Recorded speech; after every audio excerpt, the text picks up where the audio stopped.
साथियों, स्वागत है आप सभी का एक बार फिर से मेरे चैनल पर।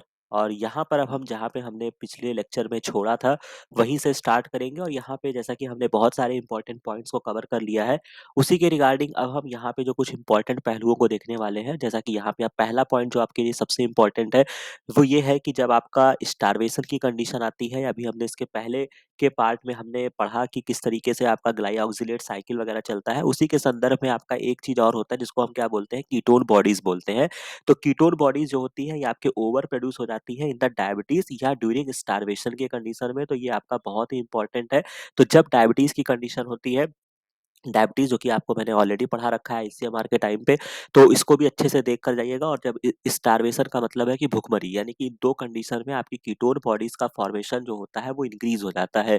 तो अगर आपसे कोई कंडीशन बना के दिया, कोई क्वेश्चन पूछा कि किसी की बॉडी में कीटोन बॉडी का लेवल बढ़ गया है तो क्या है? तो यानी कि इसका मतलब है कि उसमें या तो डायबिटीज़ की कंडीशन है और या फिर आपको स्टारवेशन की कंडीशन है। अब यहाँ पे कुछ आपके ह्यूमन जेनेटिक डिसऑर्डर दिए गए हैं, जो कि अफेक्टिंग अमाइनो एसिड के कैटाबॉलिज्म में प्रॉब्लम होने से आता है। ठीक है? अब यहाँ पे जो आपके लिए सबसे इम्पोर्टेंट डिज़ीज़ है, वो आपका एल्बिनिज़म है। इसको आपको याद रखना होगा, जिसमें प्रॉब्लम क्या आती है, आपके मेलानिन की सिंथेसिस जो कि टायरोसिन से होती है। और मेलानिन जो होता है, ये आपका, आपने पढ़ा होगा, ये आपका स्किन पिगमेंट होता है। याद आया? तो मेलानिन की सिंथेसिस में प्रॉब्लम आ जाती है। यहाँ पे जो आपका डिफेक्टिव एंजाइम होता है, वो आपका बेसिकली टायरोसिनेज होता है, जिसको हम टायरोसिन 3 मोनोऑक्सीजिनेज बोलते हैं। और चूंकि ये आपका स्किन पिगमेंटेशन वगैरह के लिए इंपॉर्टेंट होता है, तो यहाँ पर जो आपको प्रॉब्लम देखने को मिलती है, वो आपको lack of pigmentation, white hair, pink skin, इस तरीके से आपको देखने को मिलेगा। अब मैं इसको याद करने का भी आपको तरीका बता देता हूँ। जैसे कि आपने मैट वर्ड का इस्तेमाल करते होंगे, तो M80 लिख लेना है। यहाँ पर जो आपके लिए इम्पोर्टेंट है, ए से क्या हो जाएगा, आपका एल्बिनिज़म हो जाएगा, टी से आपका टायरोसिनेज हो जाएगा। ठीक है? यानी कि जो प्रॉब्लम आ रही है, वो आपके टायरोसिनेज एंजाइम में आ रही है। और एम से क्या हो जाएगा, मेलानिन हो जाएगा। तो यानी कि आप इसको भूलेंगे नहीं। और दूसरी इम्पोर्टेंट चीज़ है कि यहाँ पे मेलानिन की सिंथेसिस में प्रॉब्लम हो रही है, जो कि एल्बिनिज़म का एस निकाल लीजिएगा। तो यानी कि यहाँ पे मेलानिन की सिंथेसिस में प्रॉब्लम हो रही है। तो यहाँ तक बात आपको समझ में आ गई। दूसरी जो इम्पोर्टेंट डिज़ीज़ आपको याद रखनी है, वो आपका एल कैप्टोन्यूरिया होता है। ये भी आपके टायरोसिन के डिग्रेडेशन में प्रॉब्लम होने से होता है। मोर और लेस एक ही चीज़ें हैं। और यहाँ पे जो सबसे इम्पोर्टेंट है, जो कि आपके सीएसआईआर में भी क्वेश्चन पूछा गया है, सीएसआईआर 2019 के आसपास ये क्वेश्चन पूछा गया है, जून वगैरह में, देख लीजिएगा। तो बहुत ही इम्पोर्टेंट है। यहाँ पे होमोजेनिस्टेट जेंटिस्टेट 1,2 डाईऑक्सीजिनेज एंजाइम में प्रॉब्लम आती है। तो इसको याद करने के लिए मैं आपको बता देता हूँ, आपको जो आपने कोलेस्ट्रॉल की बायोसिंथेसिस मैंने आपको पढ़ाई थी, तो वहाँ पे हमने एचएमजी कोएंजाइम ए आपका एक इंटरमीडिएट बनता है, तो आपको उसको याद रखना है। ठीक है? अब इसमें आपको करना क्या होगा, तो एचएमजी से क्या हो जाएगा, आपका होमो, यानी कि स्पेलिंग आपको मैच कर लीजिएगा, होमोजेंटिसेस्ट हो जाएगा। और को का कोई मतलब ही नहीं है। और ए से क्या कर दीजिएगा, एल कैप्टोन्यूरिया रख लीजिएगा। तो इससे आपको याद रहेगा। तो ये डिजीज़ भी आपको याद रखनी है। यहाँ पे टायरोसिन के डिग्रेडेशन में प्रॉब्लम आती है। और यहाँ पर जो आपको देखने को मिलता है, वो आपका dark pigmentation in the urine होता है। यानी कि आपका जो यूरिन होता है, उसको बेसिकली यहाँ पे एक वर्ड और इस्तेमाल किया जाता है, ब्लैक यूरिन। ठीक है? तो ब्लैक यूरिन की जो कंडीशन आती है, वो आपकी एल कैप्टोन्यूरिया में आती है। और चूँकि आप इसके स्पेलिंग में भी जाएँगे, तो ये आपको ALK है, तो खुद ही कह रहा है के से काला। ठीक है? तो जो यूरिन आपको देखने को मिलेगा, वो आपको काला यूरिन देखने को मिलेगा। यानी कि आपको ब्लैक यूरिन जो होता है, वो आपको देखने को मिलता है। तो ये 2 डिज़ीज़ तो आपको याद ही रखनी है, इसको आपको भूलना ही नहीं है, जो कि हमने समझा दिया आपको।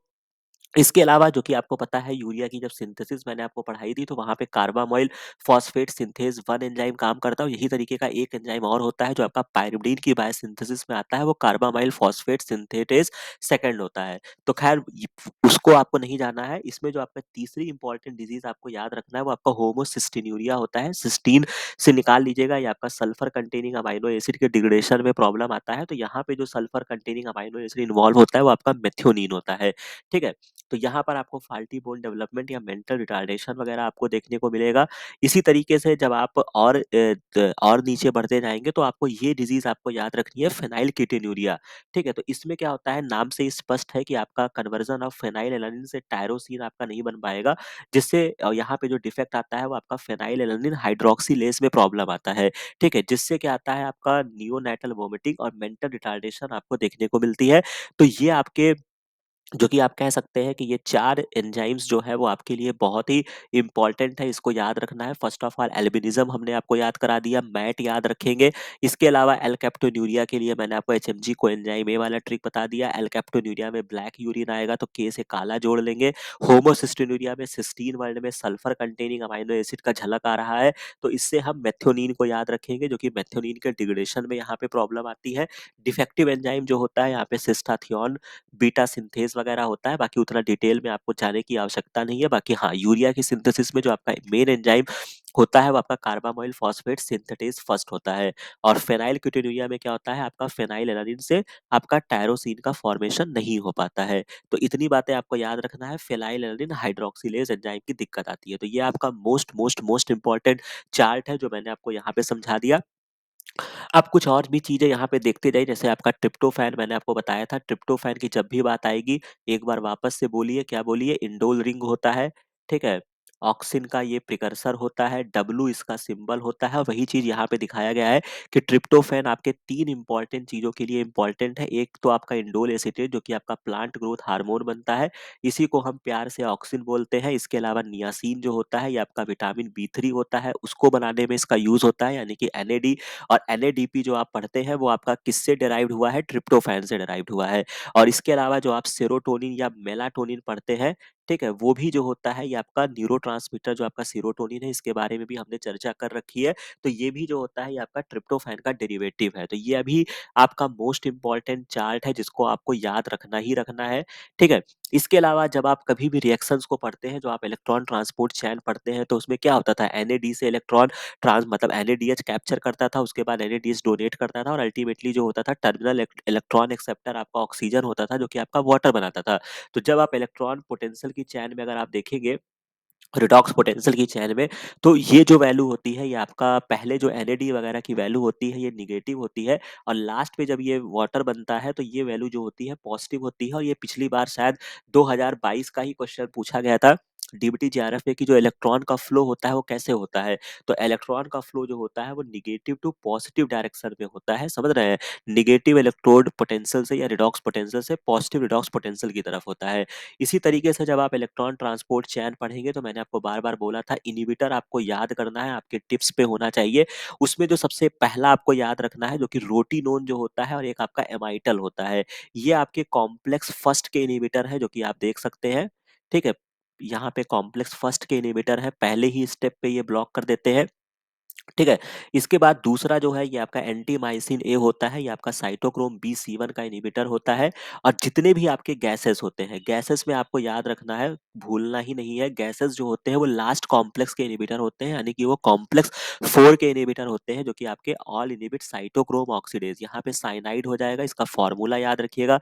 एजाइड याद रखिएगा, नहीं तो दे दिया और मान लीजिए कि एजाइड नहीं बोला, अब आप फॉर्मूला ही ढूँढ रहे हैं, ठीक है? तो N3 माइनस होता है, इसको याद रखिएगा, और कार्बन मोनोऑक्साइड। तो ये जो होते हैं ये आपके साइटोक्रोम्स ऑक्सी ऑक्सीडेज को इनहिबिट करते हैं, यानी कि अगर हम दूसरे शब्दों में कहना चाहें तो ये आपके कॉम्प्लेक्स 4 के इनहिबिटर होते हैं, ठीक है? तो ये सारी कहानी याद रहेगी, बिल्कुल याद रहेगी।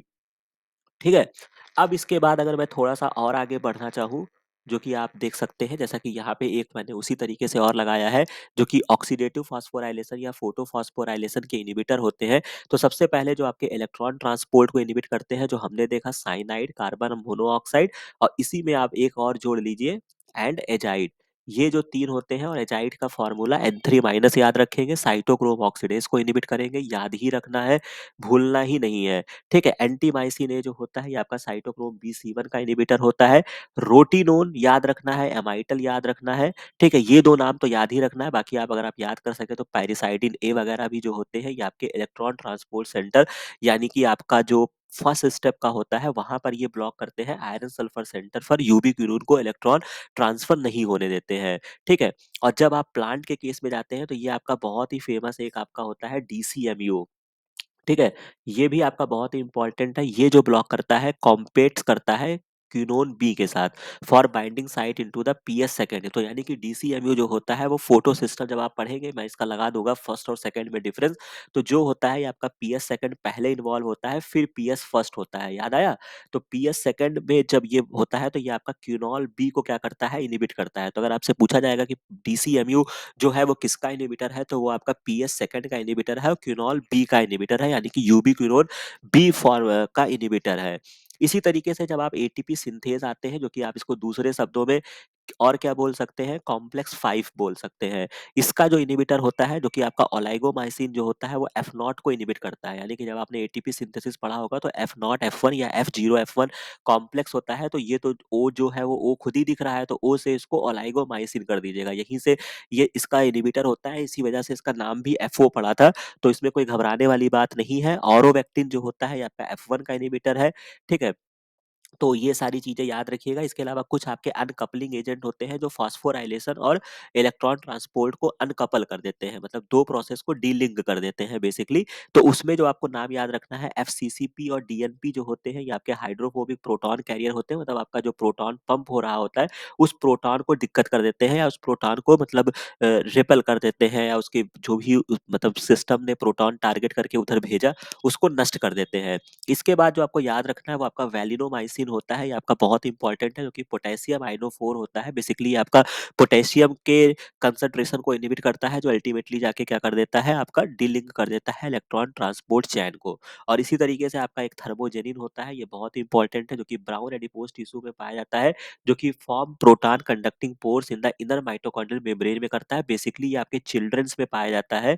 थर्मोजेनिन ब्राउन एडिपोज टिश्यू वगैरह जो होता है, बी से ब्राउन, बी से बच्चा लिख लीजिएगा, ठीक है। बच्चों में ये देखने को मिलता है। तो वहाँ पे जो होता है एज अ पॉजिटिव इसको लिया जाता है, जो कि आपका हीट जनरेशन के काम आ जाता है, ठीक है। या फिर जो आपके बहुत सारे हाइबरनेशन वाले एनिमल्स होते हैं वो सब इनको यूज करते हैं। तो खैर उसके डिटेल में जाएंगे तो ये आपको देखने को मिलेगा। बट आपको जो याद रखना है वो आपको वैलिनोमाइसिन याद रखना है, जो आपका पोटेशियम का इनिबिटर होता है, ठीक है। तो इस तरीके से आपको याद रहेगा, ठीक है। अब इसके बाद अगर आप inhibition of ATP ADP exchange पर जाएंगे तो ये आपका एट्राया साइटो साइटोलोसाइड होता है, जो आपका इनहिबिट करता है एडेनिन न्यूक्लियोटाइड ट्रांसलोकेस को। तो खैर इतनी जो बातें यहाँ पे मैंने आपको बताई हैं इतनी ही याद रखना है, उससे आपका काम चल जाएगा, ऑप्शन ट्रेस कर ले जाओगे। जिसमें जो आपको मोस्ट याद रखना है, जितनी गैसेस मैंने आपको बता दी है वो याद रखना है, किसका इनहिबिटर है, कॉम्प्लेक्स 4 का इनहिबिटर है, ठीक है। कॉम्प्लेक्स फाइव में ओलाइगोमाइसिन याद करने में दिक्कत नहीं आएगी, एफ नॉट का इनिबिटर है हम बता देंगे। डीसीएमयू याद रखना है, जो प्लांट के केस में पीएस सेकंड का इनिबिटर है और क्यूबी को इनिबिट करता है। रोटिनोन, एमाइटल, पेरिसाइडिन है, ये सब आपके cytochrome B C one complex के इनिबिटर होते हैं, सॉरी फर्स्ट कॉम्प्लेक्स के इनिबिटर होते हैं, फर्स्ट स्टेप के इनिबिटर होते हैं, क्यूनॉन को ट्रांसफर नहीं होने देते हैं। और एंटीमाइसिन ए जो होता है ये आपका साइटोक्रोम बी सी वन का इनिबिटर होता है। तो ये चार्ट को आप रोज देखते रहेंगे। और इसी के आगे जब आप थोड़ा-सा बढ़ेंगे तो आपको एक वैलिनोमाइसिन मिलेगा, जो कि आपका पोटेशियम आइनोफोर का इन्हिबिटर होता है, ठीक है? तो यहाँ तक कहानी आपको समझ में आ गई और थर्मिनोजेनिन वगैरह आपको पता ही है। इसके अलावा जब आप ग्लाइकोलिसिस पढ़ते हैं तो जो ग्लाइकोलिसिस का बहुत ही बेसिक कॉन्सेप्ट है, वहाँ पर जो आपका नेट गेन आपको मिलता है वो आपको 30 या 32 एटीपी का नेट गेन मिलता है। इसको थोड़ा-सा पढ़ कर जाइएगा। इसके बाद जब आप फोटोसिंथेसिस जब आप पढ़ते हैं तो जो क्लोरोफिल का स्ट्रक्चर होता है इसके रिगार्डिंग भी मैंने चर्चा किया था। तो ये जो मॉलिक्यूल है ये आपका क्लोरोफिल ए का मॉलिक्यूल है, जहाँ पे फाइटोल की साइड चेन होती है, ठीक है? अब यहाँ पे जो आपके लिए इंपॉर्टेंट चीज़ है, जब आप क्लोरोफिल बी का फॉर्मूला जब बनता है तो यहाँ पे क्लोरोफिल ए में मिथाइल होता है। अगर इस मिथाइल को रिप्लेस करके सीएचओ ग्रुप लगा दिया जाए, यानी कि एल्डिहाइड ग्रुप लगा दिया जाए, तो ये आपका क्लोरोफिल बी बन जाएगा। तो याद रखिएगा, हो सकता है एग्जाम में पूछ ले। और इसके अलावा अगर सैचुरेटेड बॉन्डिंग होती है तो बैक्टीरियो क्लोरोफिल बनता है, और ये आपको यहाँ पे दिखा दिया गया है। तो कुल मिला के आपको बहुत ज़्यादा परेशान नहीं होना है, बस मेरा ये बताने का मतलब था कि क्लोरोफिल ए और बी का फॉर्मूला लगभग सेम होता है। अगर ए वाले में अगर हम मिथाइल ग्रुप को हटाकर अगर हम एल्डिहाइड ग्रुप को लगा देते हैं तो ये आपका क्या बन जाता है, क्लोरोफिल का मॉलिक्यूल बी बन जाता है, ठीक है। याद रहेगा। इसके बाद अगर हम एक चीज़ और आपको बता दें, जैसा कि आपका यूरिक एसिड आपका एक बहुत ही इंपॉर्टेंट है, हालाँकि इसके रिगार्डिंग मैंने आपको चर्चा भी कराया था। यूरिक एसिड याद रखिएगा एक्सक्रीटरी प्रोडक्ट होता है, इसके लिए मैंने आपको ट्रिक भी बताया था, RBI reserve bank of India. तो आर से क्या होते हैं, रेप्टाइल्स होते हैं, बी से आपके बर्ड्स होते हैं, ठीक है? और आई से क्या होता है, इंसेक्ट होता है। इतने लोग जो होते हैं ये आपके यूरिक एसिड का एक्सक्रीशन करते हैं और हमारी बॉडी में भी यूरिक एसिड का थोड़ा बहुत फॉर्मेशन होता रहता है, ठीक है? तो इस कंडीशन में अगर हमारी बॉडी के यूरिक एसिड के पाथवे में प्रॉब्लम आती है, तो एक डिज़ीज़ होती है पेनफुल जो कि आपकी जॉइंट डिसऑर्डर होती है जिसको हम गाउट बोलते हैं। तो इसमें क्या होता है कि यूरिक एसिड के क्रिस्टल्स जमा हो जाते हैं, ये याद रखिएगा, हो सकता है एग्ज़ाम में पूछ ले। अब इसके ट्रीटमेंट के लिए जो यूज़ किया जाता है वो आपका एलोप्यूरिनॉल एक आपका केमिकल है, उसको यूज़ करते हैं। बेसिकली इसमें होता क्या है कि इस पूरे जब आप इस पूरे पाथवे को पढ़ेंगे तो यहाँ पे एक एंजाइम होता है जिसको हम ज़ैंथिन ऑक्सीडेज़ बोलते हैं। ठीक है? तो ये आपका हाइपोज़ैंथिन का स्ट्रक्चर दिया है, एलोप्यूरिनॉल दिया गया है और आपका ऑक्सीप्यूरिनॉल दिया गया है। ठीक है? तो यहाँ पर एक्चुअल में होता क्या है कि जो आपका एलोप्यूरिनॉल होता है, hypoxanthine is a normal substrate for xanthine oxidase only a slight alteration in the structure जब हम करते हैं, तो ये आपका एक इन्हिबिटर बन जाता है जिसको एलोप्यूरिनॉल कहते हैं। At the active site allopurinol is a converted to oxypurinol it is strong competitive inhibitor that remains tightly bound to the reduced form of the enzyme. तो यानी कि ज़ैंथिन ऑक्सीडेज़ जो था, ये आपका दिक्कत कर रहा था, तो जो एलोप्यूरिनॉल होता है, वो इसका इन्हिबिटर होता है और मैंने आपको एक कॉन्सेप्ट भी दिया है कि मोस्टली चीज़ें जो होती हैं आपके सिस्टम में, वो आपकी क्या होती हैं, कॉम्पिटिटिव इन्हिबिटर के तरीके ये कार्य करता है और ये आपका जो होता है, वो गाउट के ट्रीटमेंट में हम किस दवा का यूज़ करते हैं, तो हम क्या आंसर करेंगे, एलोप्यूरिनॉल करेंगे। ये आपका मोस्ट इम्पोर्टेंट है, आईसीएमआर 2019 का क्वेश्चन भी है, तो इसको आप इग्नोर मत करिएगा, बहुत अच्छे से पढ़ लीजिएगा और बाकी ये यूरिक एसिड वाला जो मैंने आपको ट्रिक बताया है, इसको भी याद रखिएगा, ठीक है? अब अगर मैं कोलेस्ट्रॉल की बायोसिंथेसिस की बात करूँ, तो कोलेस्ट्रॉल का पूरा लेक्चर अवेलेबल है, उसको देख लीजिएगा। तो कोलेस्ट्रॉल से ही आपका प्रोजेस्टेरोन बनता है, लेकिन इसके बीच में आपका एक कंपाउंड बनता है जिसको हम प्रोजिनोन बोलते हैं। ये मोस्ट इम्पोर्टेंट है, गेट में भी क्वेश्चन ये पूछा गया है, अक्सर आता रहता है, गेट आपका ये 2020 का क्वेश्चन है, ठीक है? तो प्रोजिनोल जो इसका बीच का एक इंटरमीडिएट होता है, थोड़ा-सा लोग इसके बारे में कन्फ्यूज़ हो जाते हैं, बट यहाँ पर जो आपका इम्पोर्टेंट है वो आपका प्रोजिनोन होता है, तो प्रोजेस्टेरोन जो होता है वो इससे बनता है, इसी से प्रोजेस्टेरोन के बाद ये आपका टेस्टोस्टेरोन बनता है, फिर वो जाके एस्ट्रेडियोल बनता है जो कि male and female sex hormone वगैरह के लिए रिस्पॉन्सिबल होता है या सेकेंडरी सेक्सुअल कैरेक्टर के लिए रिस्पॉन्सिबल होता है, याद रखिएगा। इसी के बीच में आपका कॉर्टिकोस्टेरोन बनता है जो कि आपका मिनरलोकॉर्टिकॉइड होते हैं, जो कि आपका एल्डोस्टेरोन होता है, जो कि सोडियम क्लोराइड कंसंट्रेशन को बैलेंस करते हैं। कॉर्टिसोल जो होता है ये आपका ग्लूकोकॉर्टिकॉइड होता है, ठीक है? कॉर्टिसोल का जो रोल होता है, ये प्रोटीन कार्बोहाइड्रेट मेटाबॉलिज्म सप्रेस करता है, इम्यून रिस्पॉन्स को, इन्फ्लेमेशन को और एलर्जिक रिस्पॉन्स को। तो यहाँ तक ये सारी चीज़ें याद रहेंगी। बाकी जो मेरा बेसिक बताने का जो इसका बताने का जो आपका मेन पॉइंट था, वो आपका क्या होता है, वो आपका जो होता है, वो आपका क्या होता है, प्रोजिनोल आपको याद रखना है, ठीक है? इसके बाद जब कोलेस्ट्रॉल के बारे में और पढ़ेंगे तो विटामिन डी जो होता है वो कोलेस्ट्रॉल से बनता है, बाइल एसिड इसी का ही डेरिवेटिव है, स्टेरॉइड हार्मोन भी होते हैं इसी से ही। जब कोलेस्ट्रॉल की बायोसिंथेसिस पढ़ते हैं तो वहाँ पे मैंने आपको आइसोपेंटेनाइल पायरोफॉस्फेट एक आपका इंटरमीडिएट बनता है, उस इंटरमीडिएट से आपका आइसोप्रीन बनते हैं, क्यूनोन बनता है जो इलेक्ट्रॉन ट्रांसपोर्ट में इन्वॉल्व होता है, चाहे वो यूबीक्विनोन हो, चाहे वो प्लास्टोक्विनोन हो। इसी तरीके से डॉलीकोल एक आपका बहुत इंपॉर्टेंट एलिमेंट है जो आप ग्लाइकोसाइलेशन वगैरह में पढ़ते हैं। इसके अलावा फाइटोल की चेन वगैरह होती है, रबर हो गया, विटामिन ए, ई, के, ठीक है? जितने भी आपके ये कह सकते हैं ना स्टेरॉइड मॉलिक्यूल्स हैं, वो सब यहीं से बनते हैं। कैरोटीनॉइड हो गया, plant hormone, abscisic acid and gibberellic acid. तो ये चार्ट आपके लिए बहुत इंपॉर्टेंट है, इसीलिए मैंने इसको यहाँ पे शो कर दिया है। तो कुल मिला के आपको याद रहेगा। इसके बाद अगर हम थोड़ा-सा और आगे बढ़ते हैं तो कुछ आपके एंटी कैंसरस ड्रग हैं जो यूज़ किए जाते हैं। उसमें आपका जो कि कल मैंने शायद बताया था, एजासिरिन जो होता है वो यूज़ किया जाता है और एक आपका एसिविसिन होता है। तो ये बेसिकली आपके ग्लूटामाइन के एनालॉग होते हैं। हालाँकि डिटेल प्रोसेस में हम नहीं जाएँगे, बस आप केवल इतना याद रखिए कि ये 2 जो चीज़ें हैं ये आपके एंटी कैंसरस ड्रग हैं। ठीक है? यूज़ किए जाते हैं जो कि यहाँ पे लिखा गया है, जो कि आपके ग्लूटामाइन अमाइडो ट्रांसफरेज का इन्हिबिटर होता है। These analog of glutamine interfere in several amino acid and nucleotide biosynthetic pathway को इन्हिबिट करते हैं। इसी तरीके से जो आपका एक और आपका एंटी कैंसरस ड्रग की अगर हम बात करें तो वो आपका मेथोट्रेक्सेट होता है या अमाइनोप्टेरिन है, जो कि हमने किस पाथवे में पढ़ा था?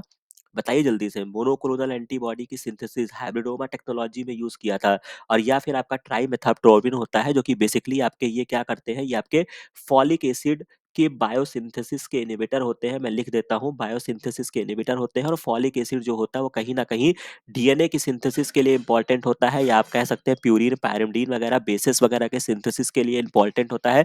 बाकी आपको यहाँ पे कुछ भी नहीं जानना है, बेसिकली आपको जो यहाँ पे फोलेट वगैरह की बायोसिंथेसिस वाला होता है, तो बस आपको केवल इतना याद रखना है कि मेथोट्रेक्सेट जो है ये आपका एंटी कैंसर ड्रग के तरीके यूज़ किया जाता है। समझ में आ गई बात? अब थोड़ा-सा अगर आगे बढ़ते हैं, जो कि यहाँ पे सिलेक्टेड लिस्ट लगा हुआ है एंटी कैंसर ड्रग आपसे पूछा जा सकता है। तो सबसे मोस्ट कॉमन जो आपको याद रखना है, मेथोट्रेक्सेट जो है आपका फॉलिक एसिड का एनालॉग होता है, ब्लॉक करता है फॉर्मेशन ऑफ टेट्राहाइड्रोफोलेट की सिंथेसिस को ब्लॉक कर देता है, इनहिबिट द एंजाइम डाइहाइड्रोफोलेट रिडक्टेज को ब्लॉक करता है, जो कि रिक्वायर्ड होता है न्यूक्लियोटाइड की सिंथेसिस के लिए, मोस्ट इम्पोर्टेंट। ठीक है?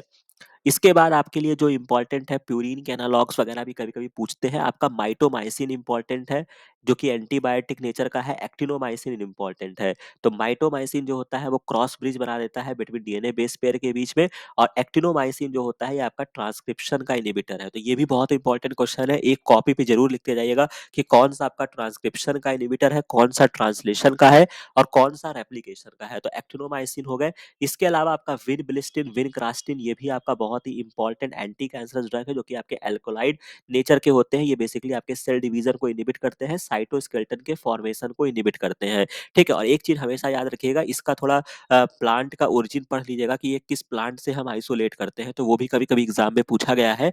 और इसके अलावा आपका सिस्प्लैटिन जो होता है, आपका प्लेटिनम कंपाउंड का डेरिवेटिव होता है, ये भी आपका बहुत ही इंपॉर्टेंट है, जो कि एंटी कैंसर ड्रग के तरीके यूज किया जाता है, जो कि इंट्रा स्टैंड डीएनए एडक्ट्स का फॉर्मेशन करता है। ठीक है?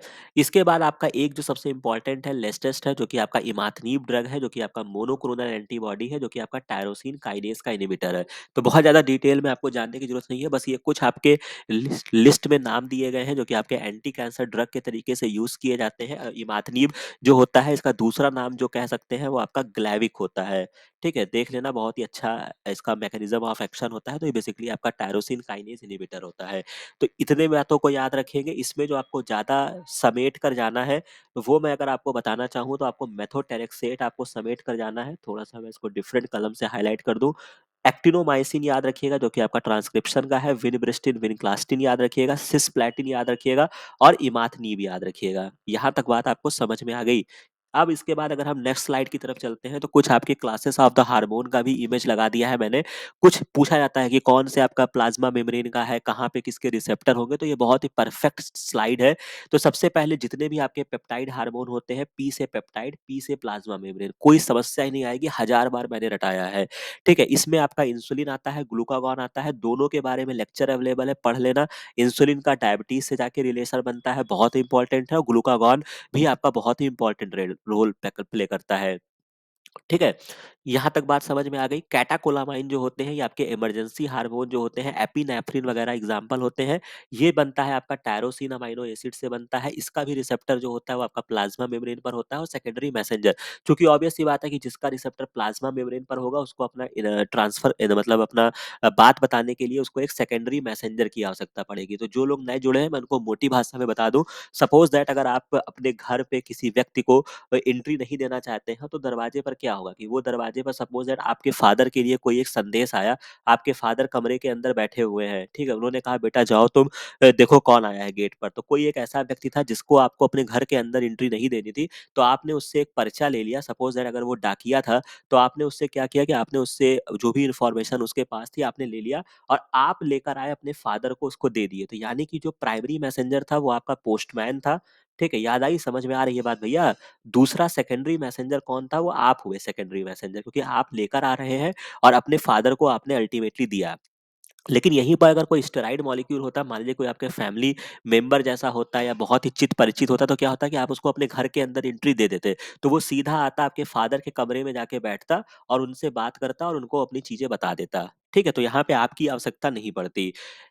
इसी तरीके से आपका इकोसोनाइड होता है, जो कि बहुत इंपॉर्टेंट है, जो कि आपके एग्जाम्पल होते हैं, प्रोस्टाग्लैंडिन वगैरह होते हैं, अर्किडोनिक एसिड से बनते हैं, मोस्ट इंपॉर्टेंट है, 20 कार्बन है, 4 यहाँ पे डबल बॉन्ड होते हैं। पिछले लेक्चर में बताया है किस किस पोजीशन पे होते हैं, तुरंत याद आ जाए भैया, 5 8 11, 14 शायद यही होता है, याद रखिएगा, बहुत ही इम्पोर्टेंट है, ठीक है? तो इतनी बातें हो गई। इसके अलावा जो आपका स्टेरॉइड नेचर में होता है वो आपका टेस्टोस्टेरोन है, कोलेस्ट्रॉल से बनता है। विटामिन डी जो होता है ये आपका D3 वगैरह है, कोलेस्ट्रॉल से बनता है। इनके जो रिसेप्टर्स होते हैं ये आपके न्यूक्लियस में होते हैं। रेटिनॉइड का भी रिसेप्टर जो कि आपका विटामिन ए बनाता है, इसका भी न्यूक्लियस में होगा। और थायराइड, ये आपका मोस्ट इंपॉर्टेंट है। थायराइड जो क्लास के हार्मोन होते हैं, इनके जो रिसेप्टर होते हैं ये आपके बनते किससे हैं? एक आपका थायरोग्लोबुलिन प्रोटीन होता है, जो कि टायरोसिन वगैरह से बनते हैं। हालाँकि उसमें एक आपकी बेसिक जो प्रोटीन काम करती है, वो आपकी थायरोग्लोबुलिन काम करती है, ठीक है? ग्लोबुलिन होती है, उसपे ये बाइंड होते जाते हैं। तो ये भी प्रोटीन का नाम याद रखिएगा, और इसका रिसेप्टर तो मैंने बार-बार बताया है। और आईसीएमआर का क्वेश्चन है 2019 का, बहुत बच्चों ने गलत किया था। तो थायराइड के केस में क्या होता है, वो रिसेप्टर जो होता है वो न्यूक्लियस में होता है, ठीक है? अब इसके बाद जो आपको थोड़ा-सा और आपको ध्यान रखना है, जैसे आपका नाइट्रिक ऑक्साइड जो होता है, ये आपका जो होता है, ये आपका साइटोसोलिक रिसेप्टर होता है। और बहुत सारे आपके सेकेंडरी मैसेंजर में आपका साइक्लिक जीएमपी है या कोई और होता है, वो सारी चीज़ें जो होती हैं वो आपकी उसमें इन्वॉल्व होती हैं। तो ये आपकी कहानी समझ में आ गई, ठीक है? अब कोई कन्फ्यूज़न नहीं आएगा। इसके बाद अगर मैं आपको थोड़ा-सा यहाँ पे दिखाना चाहूँ किस तरीके से टायरोसिन जो आपका अमाइनो एसिड होता है, उससे पहले एल-डोपा बनता है, उसी से आपका डोपामाइन बनता है, जो कि आपका बहुत ही इम्पोर्टेंट है, जो कि आपका डोपामाइन का रिलेशन क्या बताया था? डीपी, ठीक है? व्हाट्सएप पे क्या चेंज करते हो? डीपी चेंज करते हो। डी से क्या हो जाएगा? डोपामाइन, पी से पार्किंसन, ठीक है? पार्किंसन डिज़ीज़ में डोपामाइन कम हो जाता है। फिर इसी डोपामाइन से नॉरएपिनेफ्रिन बनता है और एपिनेफ्रिन बनता है। ये क्या है? आपका इमरजेंसी हार्मोन होता है। इसके बाद इकोसोनाइड जो होते हैं, इसमें आपके 3 इकोसोनाइड हार्मोन में 3 आते हैं। प्रोस्टाग्लैंडिन आता है, जो कि आपके पेन वगैरह के लिए रिस्पॉन्सिबल है। याद आया? हज़ार बार बताया है। साइक्लोऑक्सीजिनेज वगैरह की स्टोरी यहीं पर आती है। थ्रोम्बोक्सिन जो होते हैं, ये आपके थ्रोम्बोक्सिनेज मतलब थ्रोम्बोक्सिन प्रोटीन, जो कि ब्लड क्लॉटिंग के लिए इन्वॉल्व होते हैं। इनका रिलेशन उनसे होता है ब्लड क्लॉटिंग के लिए। और ल्यूकोट्राइन्स जो होते हैं, ये भी आपके इम्यून सेल्स में आपके हाइपर सेंसिटिविटी रिएक्शंस वगैरह में इन्वॉल्व होते हैं। ये भी क्वेश्चंस एग्जाम में पूछा गया है, जो कि 20 कार्बन पॉलीअनसोसिएटेड फैटी एसिड के डेरिवेटिव होते हैं। तो फॉस्फोलिपिड से आर्गेनोनिक बनेगा, 20 कार्बन, 4 डबल बॉन्ड, प्रोस्टाग्लैंडिन, थ्रोम्बोक्सिजेन और ल्यूकोट्राइन्स। यहाँ तक बात आपको समझ में आ गई। अब इसके बाद थोड़ा-सा अगर मैं आगे बढ़ूँ, तो वही सारे डायग्राम, ये तो अभी पहले ही एक्सप्लेन कर दिया है। इसके बाद हाँ, बीटा कैरोटीन से आपका विटामिन ए बनता है, और विटामिन ए जो होता है ये आपका रेटिनॉल होता है, और इसी से ही आगे जाके रेटिनोइक एसिड बनता है। तो खैर आपको इतना कुछ नहीं जानना है, बस आपको ये जानना है कि 2 molecule of the beta carotene से 1 मॉलिक्यूल ऑफ विटामिन ए बनता है। इसके बाद आपका विटामिन डी जो जो होता है, ये आपका कैल्सिट्रायोल जो होता है, ये आपका एक्टिव फॉर्म माना जाता है विटामिन का, जिसका साइंटिफिक नेम जो है 1 alpha 25 dihydroxycholecalciferol, produced by the vitamin B by enzyme catalyse reaction. 2 step में होती है, एक लीवर में होती है, एक किडनी में होती है। इसके रिगार्डिंग हमने अच्छे से चर्चा किया हुआ है, तो कोलेस्ट्रॉल की बायोसिंथेसिस वाला वीडियो जाकर देखिएगा। अब जो होता है विटामिन डी, या तो आप डाइट से ऑब्टेन कर सकते हैं, या photolysis of 7 dehydrocholesterol in the skin exposed by the sunlight. तो सनलाइट की प्रेजेंस में विटामिन एक ऐसा विटामिन है जो सनलाइट की प्रेजेंस में बनता है। बहुत ही बेसिक इन्फॉर्मेशन है, सारी दुनिया जानती है। तो 7 डिहाइड्रो कोलेस्ट्रॉल जो होता है, ये आपका विटामिन D3 में कन्वर्ट होता है, जो कि आपका कोलीकैल्सिफेरॉल होता है। और यही जब आगे कन्वर्ट होके किस में बन जाता है, कैल्सिट्रायोल में बनता है, जो इसका एक्टिव फॉर्म होता है, कह सकते हैं, ठीक है? इसके बाद ये थोड़ा-सा मैंने थायराइड हार्मोन के रिगार्डिंग लगा दिया है। T4 जो होता है, ये आपका थायरॉक्सिन होता है। T3 होता है, जो कि सिंथेसाइज़ होते हैं प्रिकर्सर प्रोटीन थायरोग्लोबुलिन, एक आपकी प्रोटीन होती है, जिसपे अप टू 20 टायरोसिन के रेसिड्यू जो होते हैं, वो enzymatically iodinated in the thyroid gland में, मतलब उन पर आयोडीन आयोडीन इसके सिंथेसिस के लिए मोस्ट इम्पोर्टेंट है, ये भी आपने पढ़ा होगा, ठीक है? Then 2-iodotyrosine residue condense to form the precursor to thyroxine. जब नीड होता है तो थायरॉक्सिन रिलीज हो जाती है by the proteolysis. Condensation of monoiodotyrosine with dihydrotyrosine से क्या बन जाता है, T3 बनता है, which also as an active hormone release by the tyrosine. तो जो आपका एक्टिव फॉर्म होता है वो आपका T3 होता है। बेसिकली आपका प्रिकर्सर प्रोटीन थायरोग्लोबुलिन, याद रखिएगा, टायरोसिन से लगा हुआ है। यहाँ पे आयोडीन आके लगा दिया जाएगा। फिर इसके बाद जो आपके आयोडीनेटेड टायरोसिन को ऐड किया जाएगा। फिर प्रोटियोलिसिस होता है, जिससे थायरॉक्सिन बनता है और ट्राईआइडोथायरोनिन बनता है। थायरॉक्सिन हमेशा याद रखिएगा आपका T4 होता है, और थायराइड हार्मोन जो होता है ये सबसे मोस्ट इंपॉर्टेंट लाइन है। इसका जो रिसेप्टर होता है ये आपका न्यूक्लियस में रिसेप्टर होता है to stimulate energy relating metabolism in the liver and the muscles. तो कोई कंफ्यूजन नहीं आएगी, ये भी मैंने आपको शॉर्ट में बता दिया है। इसके अलावा एक मैंने लगा दिया है physiological effect of the low blood glucose level. तो ब्लड ग्लूकोज जो नॉर्मल रेंज होता है ये आपका पर एमजी पर 100 ml है। नॉर्मल रेंज आपका 90 से लेके 60 के बीच में कह सकते हैं, ठीक है। और अगर आपका 40 के नीचे जाता है, जो कि आपको बस इतना पॉइंट याद रखना है, blood glucose level of 40 mg पर 100 ml and below constitute severe hypoglycaemic condition इसको माना जाता है। इसके बाद थोड़ा सा मैं मॉलिक्यूलर बायोलॉजी का चार्ट लगा दिया हूँ, जहाँ पे आपके टीलोमेरिक सीक्वेंस होते हैं, इनका एक अपना महत्व है बायोलॉजिकल सिस्टम में। इसमें बस आपको केवल इतना याद रखना है कि टीलोमेरिक सीक्वेंस क्या होता है, तो ये आपका टैग याद रखिएगा। हालांकि यहाँ पे 4 स्पीसीज में थोड़ा सा वेरिएशन है, बस जो आपसे एग्जाम में कॉमनली पूछा जाता है वो आपको TTA GGG ये याद रखिएगा। बाकी याद करने के लिए टैग याद रख लीजिएगा TAG, ठीक है। तो ये जो होता है आपका होमो सैपियंस में आपको TTA GGG देखने को मिलेगा। ये भी आपका ICMR का क्वेश्चन है 2019 का। इसके बाद प्लांट में अरेबिडोसिस थैलियाना में आपको 4 टाइम्स टी हो जाता है, एडेनिन हमेशा एक ही रहेगा और GGG रहेगा। तो इसको n टाइम्स के फॉर्म में आता है, तो इसको बस इतना याद रखिएगा। बाकी ईस्ट वगैरह का नाम तो आपको पता ही है, सैक्रोमाइसिस सेरिवेसी। इसके बाद आपका comparison of the 3 DNA polymerase of the E coli. E coli में आपको पता है ना, जब बैक्टीरिया की पॉलीमरेज की सिंथेसिस होती है तो वहाँ पे 3 पॉलीमरेज इन्वॉल्व होते हैं। फर्स्ट होता है, सेकंड होता है, थर्ड होता है। तो जो मुझे आपको बताना है, जो सबसे इंपॉर्टेंट चीज आपको याद रखना है, तो सबसे ज्यादा पॉलीमराइजेशन रेट जो होती है वो थर्ड की होती है। इसकी प्रोसेसिविटी भी सबसे हाई होती है। तो जो सबसे बढ़िया जो ई कोलाई इस्तेमाल करता है, मोस्ट कॉमनली ई कोलाई जो इस्तेमाल करता है वो थर्ड का इस्तेमाल करता है।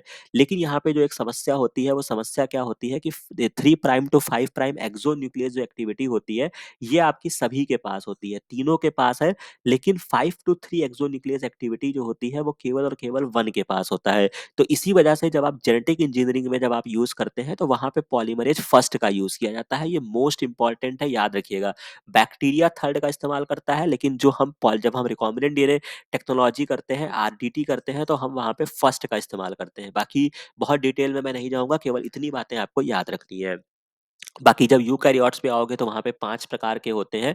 तो ख़ैर वो एक अलग विषय है। बाकी कुछ आपके प्रोटीन रिक्वायर्ड होते हैं for initiate replication of the E coli के लिए। तो जैसे आपके बहुत सारे प्रोटीन्स रिक्वायर्ड होते हैं। हालाँकि अगर मैं मोटी-मोटी बात करूँ, तो डना ए प्रोटीन होता है जो कि ओरिजिन ऑफ रेप्लिकेशन सीक्वेंस को रिकॉग्नाइज़ करता है। ओपन करेगा ड्यूप्लेक्स को, मतलब ये डबल हेलिक्स डीएनए है तो इसको ओपन करने का काम करता है। डना बी प्रोटीन जो होता है ये आपका हेलिकेज़ होता है। एग्ज़ाम में पूछा जाता है कि कौन-सा आपका हेलिकेज़ है। तो डीएनए बी जो होता है ये आपका हेलिकेज होता है, और हेलिकेज हमेशा डीएनए को अनवाइंड करेगा। कैसे करेगा? एच से हेलिकेज, एच से हाइड्रोजन बॉन्ड को ब्रेक करेगा भैया, याद रखो। ठीक है। इसके बाद आपके बहुत सारे और भी जो इम्पोर्टेंट है, बाकी जो मैं बता देता हूँ। प्राइमेज जो होता है, क्योंकि डीएनए के सिंथेसिस के लिए आपको पता है कि प्राइमर की आवश्यकता होती है, तो ये आपका डना जी होता है, ये याद रखिएगा। ठीक है। और इसके लिए चाहो तो ऐसे याद रख लो, पीजी में आप पढ़ते हो, रहते हो, या पीजी कोर्स कर रहे हो, तो प्राइमेज जो है वो आपका डना जी है। ठीक है।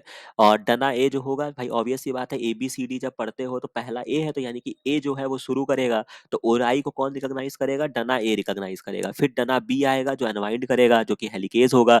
फिर आपको जो याद रखना है, एक प्राइमर चाहिए जो आपका पीजी वाला स्टोरी से याद रखोगे। फिर आपको भाई जब ये प्राइमेज से डीएनए हेलिकेज ने इस डीएनए को ओपन करके सिंगल स्ट्रैंड में रख दिया, तो ये वापस से ना जुड़ जाए, इसलिए सिंगल स्टैंडर्ड बाइंडिंग प्रोटीन आपको चाहिए होती है। ठीक है। तो ये बाइंड करती है, बाकी ये सबकी सब यूनिट्स वगैरह दी गई हैं। फिर आपका डीएनए गाइरेज होता है, जो कि आपका बेसिकली टोपो आइसोमरेज सेकंड को हम बोलते हैं, जो कि टॉर्सनल स्ट्रेन को मतलब रिलाइव करता जाता है, रिलैक्सेशन वगैरह करने में इन्वॉल्व होता है। जब डीएनए ओपन होता जाता है, कि मतलब उलझे ना, या उलझा हुआ है तो वो ऑटोमेटिक सुलझ जाए, तो ये वाला काम टोपो आइसोमरेज करता है, जो कि आपका गाइरेज होता है, बहुत ही इंपॉर्टेंट है।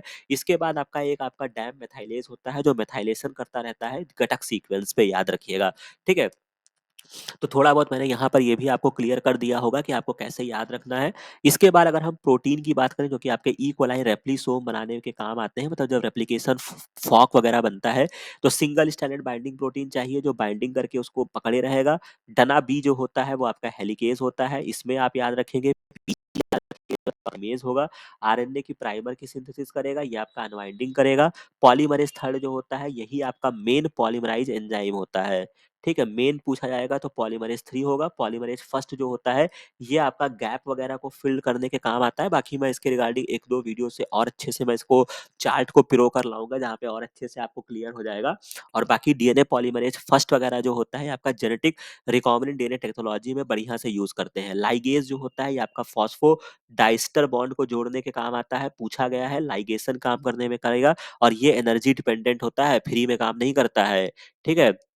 मतलब एटीपी खर्च करता है। गायरेज़ जो होता है आपका टोपोआइसोमरेज़ होता है जो आपका सुपर कॉइलिंग में हेल्प करता है। तो ये भी चार्ट याद रखेंगे तो आपका एग्ज़ाम में क्वेश्चन क्लियर हो जाएगा। ठीक है? अब थोड़ा-सा आगे बढ़ लें। अब यहाँ पे जब आप ट्रांसलेशन की बात हो गई, अब ट्रांसक्रिप्शन का भी एक चार्ट मैंने लगा दिया है जो कि बहुत ही इम्पोर्टेंट है। तो सबसे पहली बात तो ट्रांसक्रिप्शन में जब आप करते हैं तो आरएनए पॉलीमरेज़ भी आपके कई होते हैं फर्स्ट, सेकंड, हालाँकि ये यूकैरियोट्स की बात हो रही है, फर्स्ट, सेकंड, थर्ड होता है। तो मेन जो होता है वो आपका एमआरएनए के लिए आपका सेकंड होता है, बाकी ये चार्ट मैंने हज़ार बार आपको रटाया है। तो पॉलीमरेज़ सेकंड जो होगा ये आपका कैटालाइज़ करेगा आरएनए की सिंथेसिस को, कोई दिक्कत नहीं।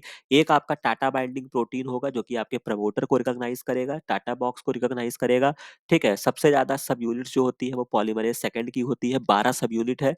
फिर आपके transcriptional factor second A, B इस तरीके से बहुत होता है। तो जो आपका सबसे जो इम्पोर्टेंट आपको याद रखना है, उसमें आपको याद रखना है कि सबसे पहले तो आपका एफ इम्पोर्टेंट है जो कि बाइंड करता है पॉलीमरेज़ सेकंड पर बाइंड करता है और टीएफ सेकंड बी पर भी बाइंड करता है, जो कि प्रिवेंट करता है कहीं वो नॉन स्पेसिफिक ना बाइंड कर जाए। तो ये आपका इम्पोर्टेंट है। फिर टीएफएच जो होता है ये आपका अनवाइंड करता है डीएनए एट द प्रोमोटर, एक तरीके से इसके पास हेलिकेज़ एक्टिविटी होती है।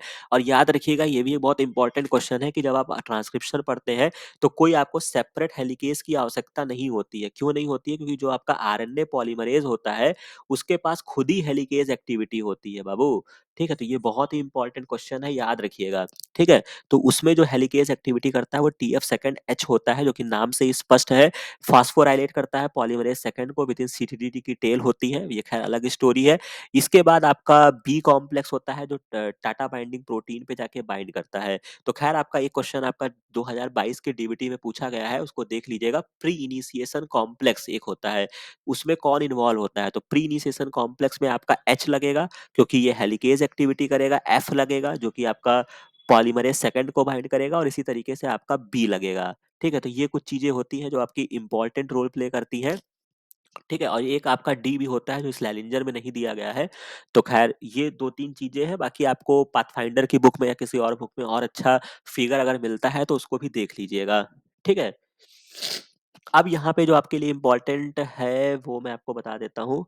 नेक्स्ट, हाँ, नेक्स्ट मैंने एक लगाया है जब आप ट्रांसलेशन पढ़ते हैं तो वहाँ पे एक स्ट्रक्चर बनता है जिसको हम पॉलीसोम बोलते हैं। पॉलीसोम क्या होता है? Polysome consist of multiple ribosome and then growing growing polypeptide chain moving along a mRNA molecule. तो यानी कि जब आपकी ट्रांसलेशन में जब आपकी प्रोटीन की सिंथेसिस हो रही होती है तो इस तरीके से राइबोसोम लगे होते हैं। तो जो आपका बहुत सारे राइबोसोम जो आपके ग्रोइंग पॉली मतलब जिस पॉलीपेप्टाइड चेन आपकी ग्रो हो रही है उसपे लगे होते हैं, तो उस टेक्निकली चीज़ों को हम क्या बोलते हैं? पॉलीसोम बोलते हैं। तो याद रखिएगा, मतलब पॉलीसोम एक तरीके से आपका राइबोसोम और प्रोटीन का कॉम्प्लेक्स कह सकते हैं, तो ये आपका होता है। इसके अलावा आपको याद रखना है difference between the prokaryotic and eukaryotic gene expression में क्या डिफरेंस है। तो अगर हम कैरेक्टरिस्टिक की बात करते हैं तो ट्रांसक्रिप्शन एंड ट्रांसलेशन अकरेंस। तो प्रोकैरियोट्स में क्या होता है, जैसे आपको पता है कि प्रोकैरियोट्स में न्यूक्लियस ही मतलब क्या बोलते हैं, न्यूक्लियस नहीं होता है, केवल उनके पास साइटोसॉल होता है। तो जो दोनों ही फिनोमिना जो होता है वो एक साथ होता है साइटोप्लाज्म में, ये बहुत ही इंपॉर्टेंट है। लेकिन यूकैरियोट में ट्रांसक्रिप्शन न्यूक्लियस में होता है लेकिन ट्रांसलेशन साइटोप्लाज्म में होता है।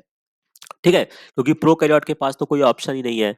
जीन का स्ट्रक्चर जो आप देखना चाहोगे तो DNA sequence is read in the same order as the amino acid sequence. यहाँ पे आपको यूकैरियोट में नॉन कोडिंग इंट्रॉन देखने को मिलते हैं।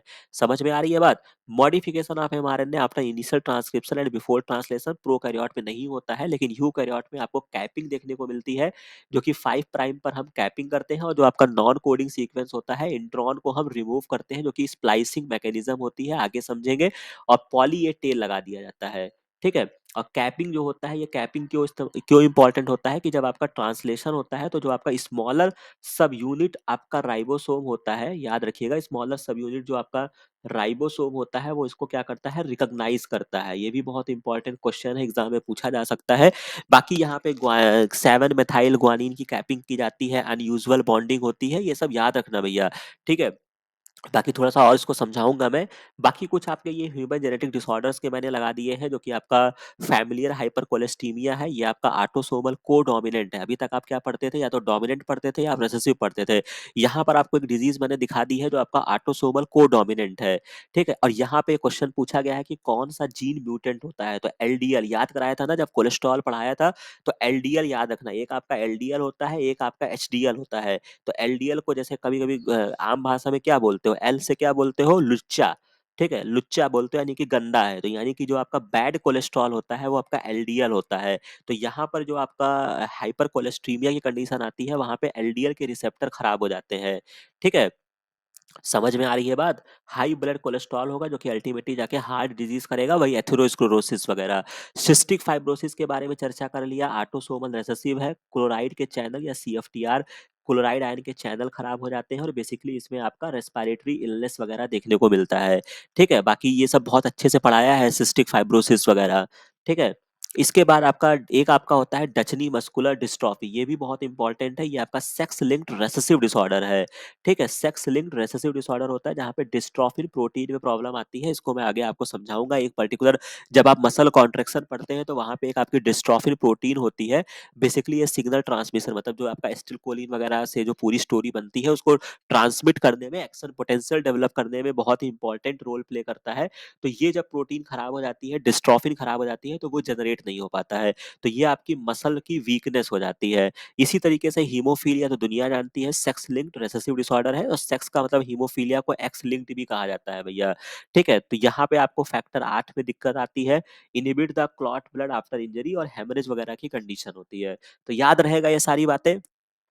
बिल्कुल याद रहना चाहिए। ठीक है? अब थोड़ा-सा और आगे बढ़ते हैं। हाँ, एक आपका जब आप ट्रांसक्रिप्शन पढ़ते हैं, तो आपके बहुत सारे इन्हिबिटर्स वगैरह आपको देखने को मिलते हैं, रेप्लिकेशन के, ट्रांसक्रिप्शन के, ट्रांसलेशन के। उसी क्रम में आपका एक रिफैम्पिसिन होता है, जो कि आपका बहुत ही इम्पोर्टेंट है। रिफैम्पिसिन इन्हिबिट करता है bacterial RNA synthesis by binding the beta subunit of the RNA polymerase. तो आरएनए पॉलीमरेज़ जब आप पढ़ते हैं ना, प्रोकैरियोट्स में केवल एक होता है, जिसमें आपका sigma factor, alpha, beta, beta dash, याद आया? एक आपका और होता है, ओमेगा होता है। तो ये जब मिलते हैं, तो ये आपका होलो एंजाइम बनते हैं। तो जो आपका रिफैम्पिसिन होता है, ये आपका बीटा पे इनहिबिट करता है, ठीक है? तो याद रखिएगा, रिफैम्पिसिन जो होता है, वो आपका बीटा सबयूनिट को इनहिबिट करता है, जिससे prevent the promoter clearance step नहीं हो पाता है, और ये आपका एंटीबायोटिक के तरीके यूज किया जाता है, पहली पॉइंट। दूसरी पॉइंट, जब आप बीटा जब ट्रांसक्रिप्शन के इनहिबिटर पढ़ेंगे, तो वहां पे आपको एक अल्फा एमिनिटिन भी मिलेगा। ये भी बहुत इंपॉर्टेंट है, ठीक है? इसका एक सीक्वेंस भी होता है, वो भी याद रखिएगा कि पॉलीमरेज़ किस पॉलीमरेज़ को सबसे ज़्यादा इफ़ेक्ट करता है। तो ये कहानी याद रहेगी, और रिफैम्पिसिन से कन्फ्यूज़ मत होइएगा, एक आपका और होता है, जो आपका रैपामाइसिन होता है। हालाँकि ये एक दूसरा कहानी है, सिग्नलिंग में मैंने आपको पढ़ाया था। जब आप एमटॉर की सिग्नलिंग पढ़ते हैं, तो ये रैपामाइसिन जो होता है, ये बेसिकली आपका सेरीन थ्रेओनीन काइनेज़ का इन्हिबिटर होता है, ठीक है? सेरीन थ्रेओनीन काइनेज़ का इन्हिबिटर है, इसको भी याद रखिएगा। कहानी समझ में आ गई?